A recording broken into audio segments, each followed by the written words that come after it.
Doctor Rifat, अगर मैं बात आपसे शुरू करूँ, मैं पहले ज़रा अगर जिक्र कर लें, ये जो दो मेन कॉन्फ्लिक्ट्स हैं, गज़ा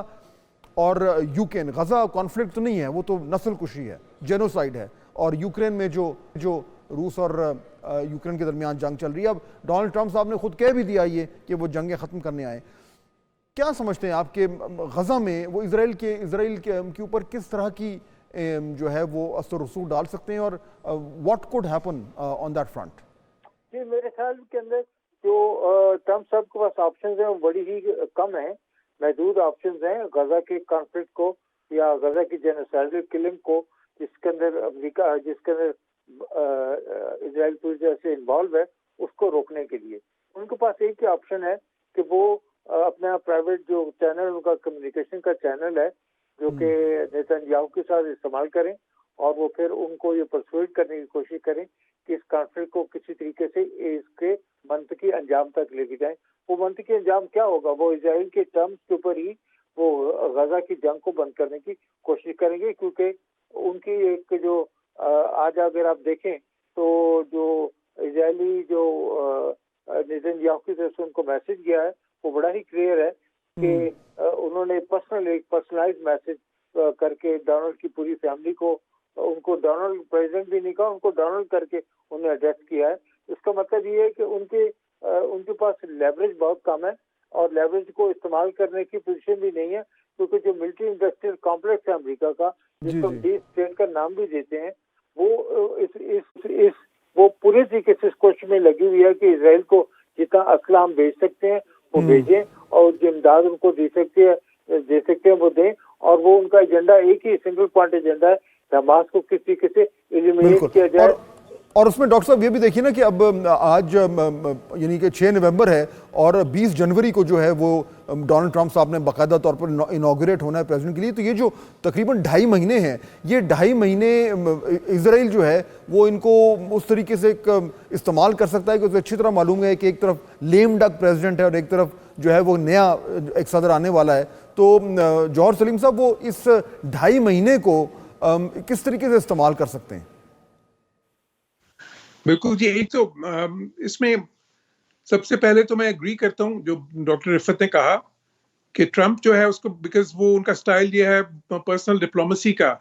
और यूक्रेन के कॉन्फ्लिक्ट में भी बहुत ही अच्छा एक पर्सनल रेपो है पुतिन के साथ, और इसी तरह नेतन्याहू के साथ भी एक बहुत ही अच्छा पर्सनल रेपो है,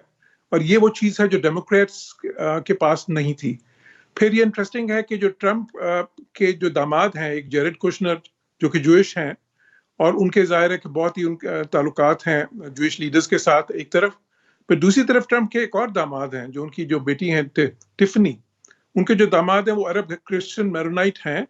माइकल बुलस। जो उनकी फैमिली है, उनके अच्छे अपेरेंटली उनके अच्छे टर्म्स हैं हिजबुल्लाह और दूसरे जो इस साइड के फलस्तीनी लीडर्स हैं उनके साथ। तो पर्सनल डिप्लोमेसी ये दोनों अपनी, जो पहले भी आपको याद होगा पिछली टर्म में भी वो सारे अब्राहम एकॉर्ड्स करवाए थे, और उसमें जेरेड कुशनर ने ही नुमाया किरदार अदा किया था, जिसमें कि उन्होंने 4 अरब मुल्कों को कन्विंस किया था कि वो इजराइल के साथ नॉर्मलाइज करें और बगैर कोई फलस्तीन का मसला हल किए के बगैर। और फिर जो बैतुल मुक़द्दस है उसको भी उन्होंने कैपिटल जो डिक्लेयर इसराइल ने किया था तो उसको सपोर्ट किया था। तो यानी ये तो जो डिप्लोमेसी, पर्सनलाइज्ड डिप्लोमेसी जो है, ये बिल्कुल आप सही कह रहे हैं कि उसमें होगा। लेकिन डॉक्टर रिफत हुसैन, ये जो अभी जौहर सलीम साहब ने बात की इब्राहिम की, मैं आज मुख्तलिफ जो एनालिसिस छप रहे हैं, मैं उनको पढ़ रहा था तो कुछ जगह ये लिखा हुआ था,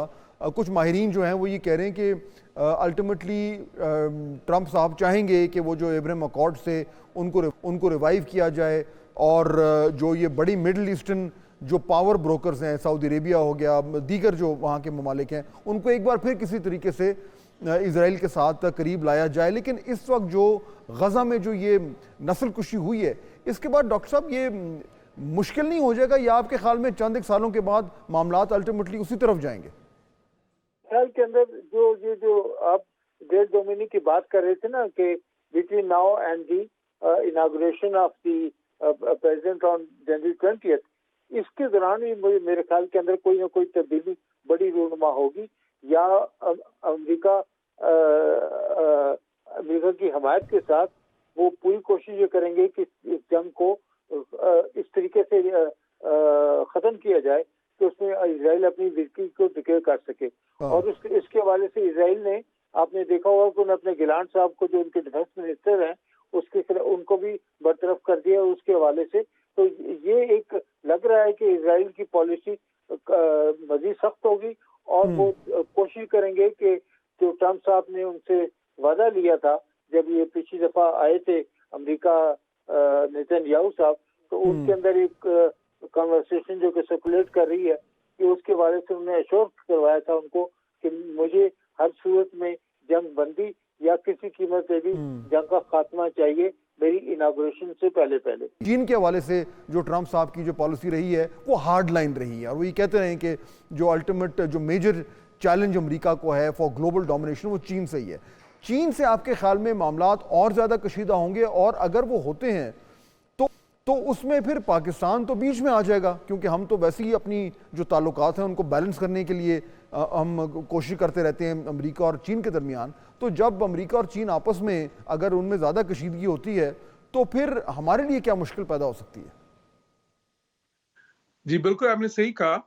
जो उनकी फॉरेन पॉलिसी और ट्रम्प बड़े अपनी फॉरेन पॉलिसी के ऑब्जेक्टिव्स में वो बड़े क्लियर होते हैं और वो बिल्कुल मामूल से हट के करते हैं चीज़ें।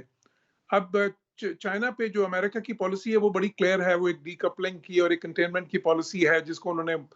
जो है इंडो पैसिफिक स्ट्रेटजी का भी नाम दिया है या पिवट टू एशिया का नाम भी दिया। लेकिन ट्रम्प का मसला ये है कि वो उससे भी आगे जाते हैं। इस तरह ऑलरेडी वो ऐलान कर चुके हैं कि जी मैं चाइना के ऊपर 50 से लेके 60% तक वो टैरिफ्स इम्पोज कर दूंगा जो चाइना एक्सपोर्ट करता है अमेरिका को। और अगर वो ये वाकई करते हैं, पहले तो खैर वो ज़ाहिर है उनको चाइना को धमकाएंगे जिस तरह बाकी मुल्कों को भी कि जी मैं ये करूंगा और आप ये कर दें। अगर चाइना नहीं करेगा उनकी ख्वाहिशात के मुताबिक और अगर वो स्लैब करते हैं इस तरह का टैरिफ, तो फिर चाइना भी ज़ाहिर है उसके मुकाबले रिटेलिएट करेगा। और ये बड़ा खतरनाक है बिकॉज ट्रम्प की जो ये पॉलिसी, इकोनॉमिक पॉलिसी, वो एक नेचुरली वो प्रोटेक्शनिस्ट है। जिस तरह ट्रम्प ने एक बार कहा कि मेरे लिए सबसे खूबसूरत जो इंग्लिश का लफ्ज है वो टैरिफ है, तो वो अब वो बहुत तो उसमें दुनिया को वो जो प्रोटेक्शनिज्म की तरफ ले जाएंगे जो कि एंटी या डी ग्लोबलाइजेशन का एजेंडा होगा, तो वो ना तो अमेरिका के लिए अच्छा होगा क्योंकि उनका अपना कंज्यूमर भी सफर करेगा, चाइना के लिए भी बहुत बड़ी प्रॉब्लम होगी। मैं दोनों मेहमानों को बहुत शुक्रगुजार हूँ।